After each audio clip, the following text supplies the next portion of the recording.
guys, welcome back to my channel and welcome to this episode of Closet Chats. As you can see, I am in my closet with the beautiful BELIYA. Do you want to introduce yourself? Yeah, sure. Hi guys. Okay, yeah, so my name is obviously BELIYA. I am Zambian, but I currently live in South Africa. I am studying at Stellenbosch University, final year, and yeah, that's about it. When did you get your period? Grade 6. Do you remember what that was like? Yeah, actually it was quite funny because just before I got my period, we were sitting in assembly as a group of girls in my primary school, and there was this team of white people that came from Lillet, you know, the pad people. Yeah. They came through to talk to the grade 6s and 7s about periods. And that same afternoon, just after they gave us our pads and stuff, I got my period. And I literally rushed to the bathroom. I was like, oh my gosh, I am bleeding out of my vagina. I was so excited though. I was like, woo! Are you serious? I was excited. I don't remember being excited. Really? I don't. Really? I didn't like it. How old were you? I was like 10. I was in 8th grade. Were you in grade 8? Yeah. I don't remember being excited, honestly. I was really excited. I think I was scared. I was scared and my mom wasn't around. So it was just like my aunts and stuff. And they like helped me out, but it was kind of terrifying. Yeah. But I don't know. I think I'm one of those weird people that got really excited. Because I got home and I was like, Mommy, oh my gosh, I started my period. I was really excited. And my mom was like, how can you be excited about something so gross? I know! My mom was just like, what are you doing? Why are you so... And I don't know. I think I just didn't understand what it was. So, even though we had to talk about it. And I was just like, yeah, anyway. But like you got through it and you were fine. Yeah. I was lucky or blessed or whatever that I started my period just after they gave us pads and taught us how to put the pads on. So as soon as I got my period, I knew what to do and what to do with the pad. So I just quickly went to the bathroom and put it on. How do you get through the whole hormones, cramps, mood swings situation? Like how do you get through it? Like how do you power through? I get really bad cramps. Like they are toxic, so I always have to have hospital cramps. Not hospital cramps. Those are extreme cramps. No, that's so bad. I've had to go to the hospital. Really? Before, yeah. I just don't understand. I've had to go to the hospital before. That is hectic. And like I was in the car, the backseat, just crying my lungs out because it hurt so bad. Yo, girl, no. I remember. I was like, no. I was like, no, you know, I don't know what to do. And the first time I got cramps, I was like in grade 8. I didn't immediately start getting cramps. So how I deal with them is I eat a lot of food. I get so hungry and then I just sit and I put a hot water bottle by my thingy and then what's this area called again? Yeah, my tummy. By my tummy. And then I just usually I get really mad at everyone. Like for no reason. Is that you too? No, I don't get mad at people. I'm not a happy person, but like I'm not going to be mad at people. I get so mad and I get so emotional. I'm the typical textbook period hormonal person. Textbook. I get so grumpy, so mad, so hormonal, so crazy, and that's why I lock myself in my room for like 2 days so that it passes, and then the next 3 days is not that bad. 2 days. Like what do you eat though? Like what are your go-to? Ice cream, cake, pizza. But you like just eat everything and you don't care. Yeah. Oh, I love chocolate. That. I love that. I love that because I do the same. No. I literally do the same. Yeah. And my cravings are like sugar and salt. Yes. Sugar and salt. So I'll have like pizza. Sugar. Yes. And then I'll have like marshmallows. Yeah. Like at the same time. No. I do like one after the other. Wait, what? One after the other. I have like my pizza first, and then I have my marshmallows, and then I have my pizza, and then I have my marshmallows. And then I don't really like drinking soda, but I drink a lot of like Mountain Dew, which is weird because I don't like Mountain Dew. So like I will never understand the science of periods because no one will ever figure it out. Like we don't get it. We just don't get it. We just have to deal with it. We have to deal with it. Okay, deal with things that you don't understand in entirety. You just kind of understand it with yourself, and I feel like a lot of people don't understand that it's an individual thing. It definitely is, yeah. You can't compare the next person to yourself because we're all different. Like, there are people that don't get cramps, there are people that don't get moody, and they just get their period and they live life. You're lucky. And then there are people that are like us. And we just have to live and deal with it. Thank God for Mother's Day. Hey! Mother's Day is this thing where like once a month, if you're working, once a month you get like a day off. What? Yeah. Wait, so you get a day off every month? Yeah. Because you're a woman. That's and nice. you gotta deal with your woman thing. What about like the 5 days of your period? No, just one. Okay. What was your first relationship like? Oh my gosh. So, it was just a lot of emotions. I was so young. What grade was I in? Grade 8. Yeah. And I dated this guy and we were just so emotional about everything. And I feel like it was one-sided. I feel like I was more into it than he was. Yeah. But at the same time, I felt him. I don't think you can call that love. I think it was more infatuation than anything because we were so young. Yeah. It was really sweet, special. He taught me a lot of things. How old were you? Grade 8. What grade? How old? 13? 13? Yeah, 13. Yeah, 13, 14. One of the two. He taught me how to kiss. He taught me how to care for someone. Yeah, like he taught me how to be outside of myself and look at other people as people, basically. But he was a really cool guy. We broke up after like 9 months, I don't know, and then it was really, it was special. Are you still friends? We were friends, then we just stopped being friends after some time because I think we just ended up not understanding each other's values and views, and we just weren't in the same brainwave of thinking about things and stuff. Like, it was just two different mindsets. You weren't in the same space. Yeah, like, definitely. Like that thing that people say that girls mature faster than guys. Yeah. I was so mature and he was still, I think he still is at that place of just wanting to play around kind of thing and do the thing, and I don't know. He's in a relationship now and I think he's really happy with the girl that he's with, but he was not the person I wanted to be with for the rest of my life. That's why I did not stay friends with him, because I didn't really see the need of us being friends, because our way of thinking was just so different. You're obviously older now. Yeah. So how do you pick the people that you date? I haven't been in a relationship in over 2 years now, so I haven't had the chance to actually pick someone to date. So when the time comes and I have to actually pick, I know I want someone that has a beard. You must have a heart for God, and you just need to be after God's own heart. You don't necessarily have to be going to church every day 24/7 365, but if you are after God's own heart and you just have that heart for serving in the church and just all of that beautiful stuff, you know, because I feel like it's important to be someone that is about other people and not just yourself. So that's basically what I'm... Like, how do you manage to keep your Christian values in the Instagram/social media/baddies world? You know what I mean? Firstly, like, I feel like Instagram and social media is just, everybody's just trying to be the same, everybody's trying to do the same thing, but at the end of the day, I know what social media is about, and I know that it does not necessarily define who I am. So every single time I do go on social media, and I do go on Instagram. Instagram is my number one. I do go on Instagram.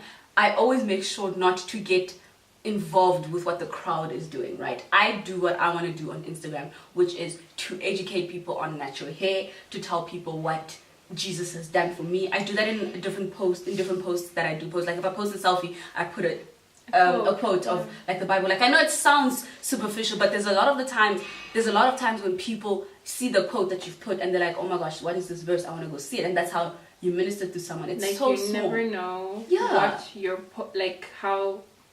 how your posts affect the other person. Exactly. Because sometimes the things that you put out might just be what another person needs without you knowing. Without you even knowing. So I do make it an intentional thing of everything I post has to have some sort of Bible verse, and everything I do post is not outside of what I stand for. Do you understand? Like, if it is, I stand for a lot of joy, happiness, and peace, and everything that is around that, and everything that has to do with just upliftment, which is what I think having a relationship with God is about. It's upliftment and always knowing that you can find peace in Him. So everything I do post about is in line with those things.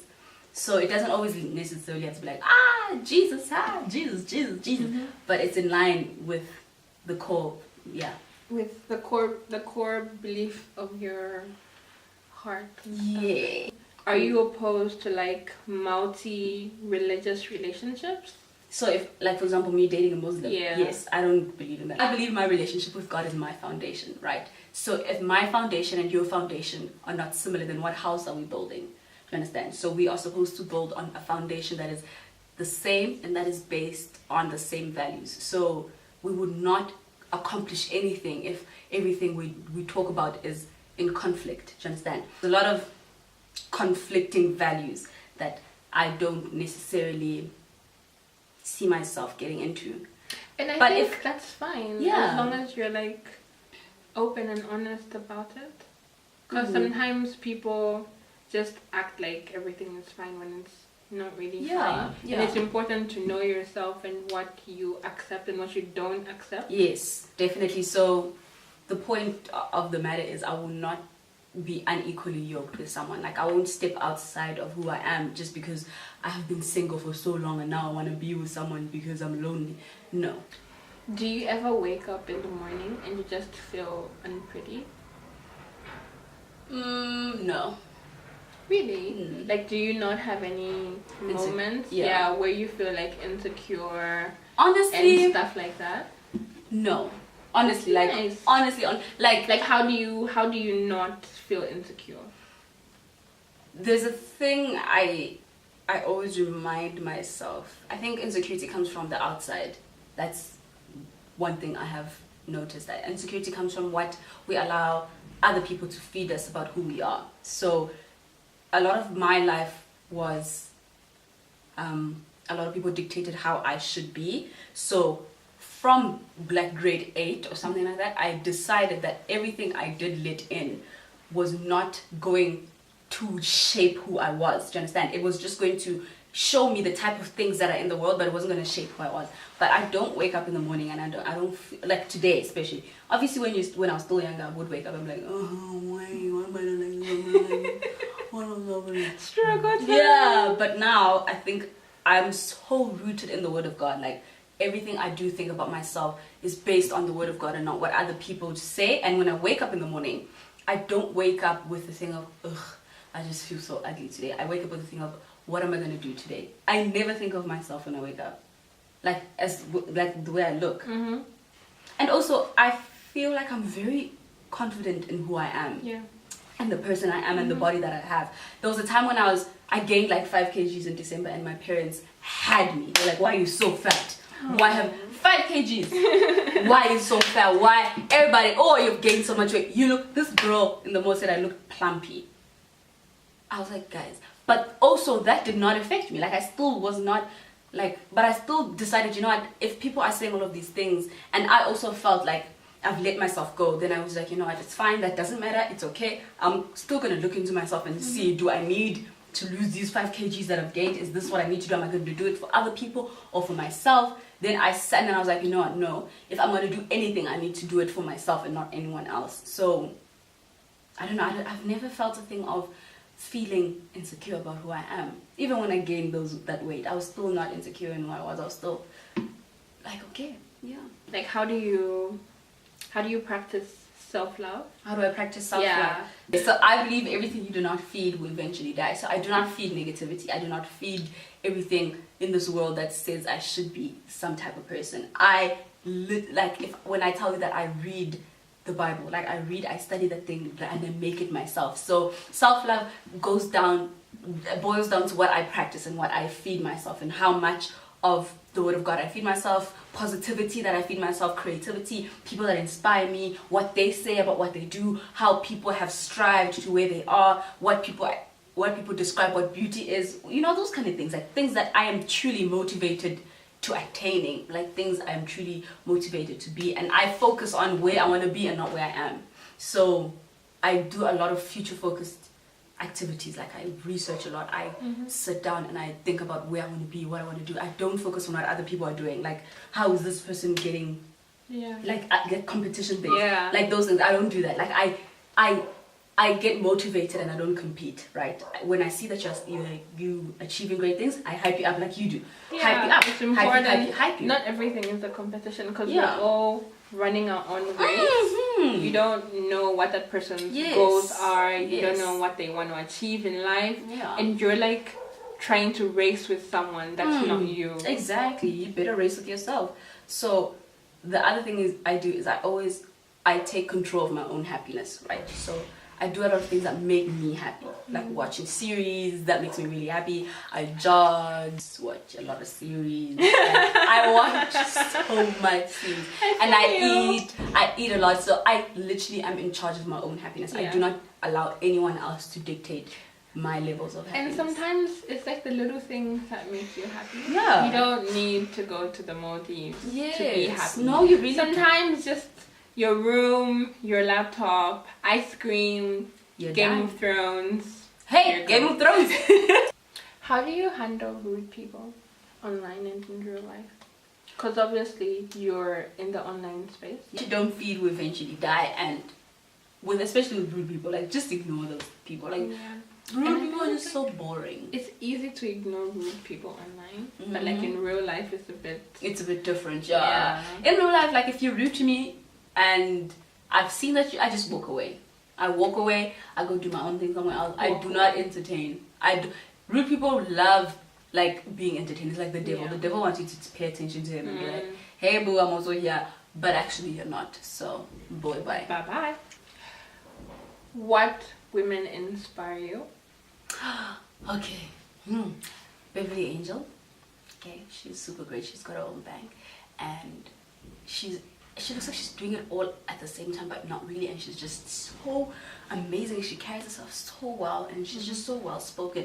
And she started literally from nothing, and she's built this empire from the ground up. She was like some girl from the village in Zimbabwe. Now she is literally like a billionaire for days. She's got this beautiful beautiful mansion in London. I'm just like, whoa, that is amazing, outstanding. Get it. God. Who else inspires me? Maya Angelou. She has passed on and stuff, but I just loved how she carried herself as a woman and what she portrayed as a woman. She just has all these core values of what womanhood is. Like, I really look to her in terms of what being a woman should be. Next person is Heather Lindsay. You know Heather Lindsay? Heather Lindsay is this preacher from America, and she's just so cute. I love how she's just so real and so honest, and she's just like, she's basically a Christian version of a socialite, if that makes sense. So she's literally all about Jesus, but all about like beauty and healthy living and cute and stuff. Who else inspires me? My mom. Oh, my mom's absolutely amazing. She does it all. She is so amazing. She does it all. She's always looking after people. When I say looking, and she just has a heart for people, and that's literally what I want to be about. She has a heart for helping other people. Everything she has, she will give to other people. Like, that is her number one priority. And yeah, that's about it. That's so nice. Yeah. Moms are like, it's always nice when your mom is like on your list of people that inspire you. Yes, definitely. What do you do on days where you don't feel inspired to create? Oh my gosh, I sleep. Really? I sleep and I try again later. Yeah. Because I feel like if you force it, then you create work that you won't be proud with. So if I'm not inspired at all, and I just feel like I can't, I literally just sleep it off. And I read somewhere where Drake said that Drake was like, there's nothing that a good 3 days of sleep can't fix. And I was like, yes, Drake, that's me, boo. So I just sleep it off. I don't force anything, because the minute I force, I know I'm just gonna I won't be proud give of your my best work. work.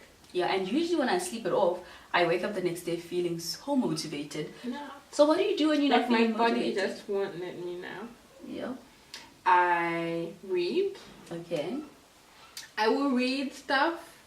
I will talk to my friends. I will surf the internet. And I will just try and keep my mind off of what it is that I'm supposed to be doing.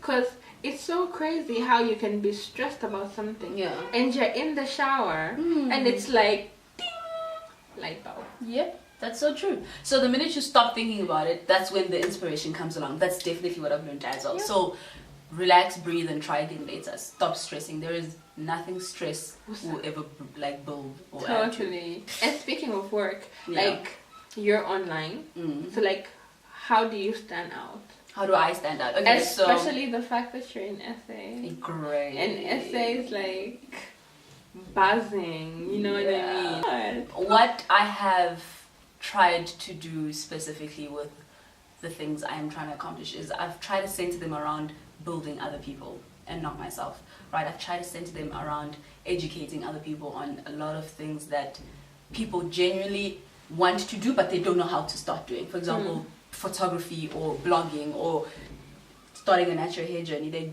genuinely don't know what to do. So what I have tried my best to do is to take the focus off me and BELIYA and hey, it's all about me and this is what I do now.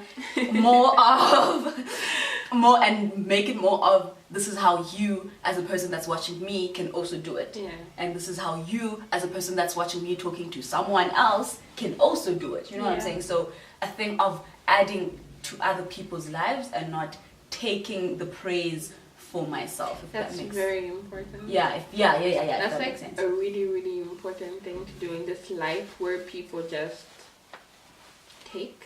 We're in a very take century. Yeah. Like everybody wants to take. Like they don't want to give anything away, but they want to take. They want to receive so many things, but like the spirit of giving is at an all-time low. Yeah, I feel.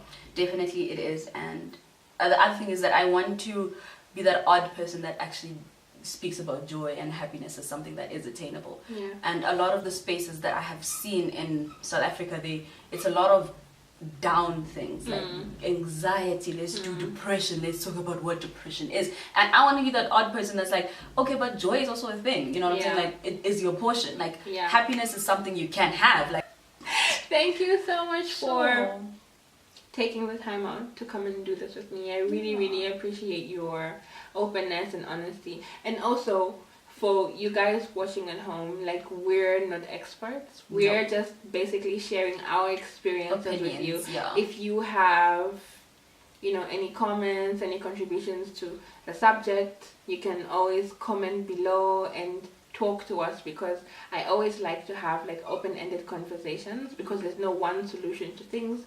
There's no one experience to one subject. So yeah, I'd really like to hear your feedback. Thank you so much. Bye. Bye guys.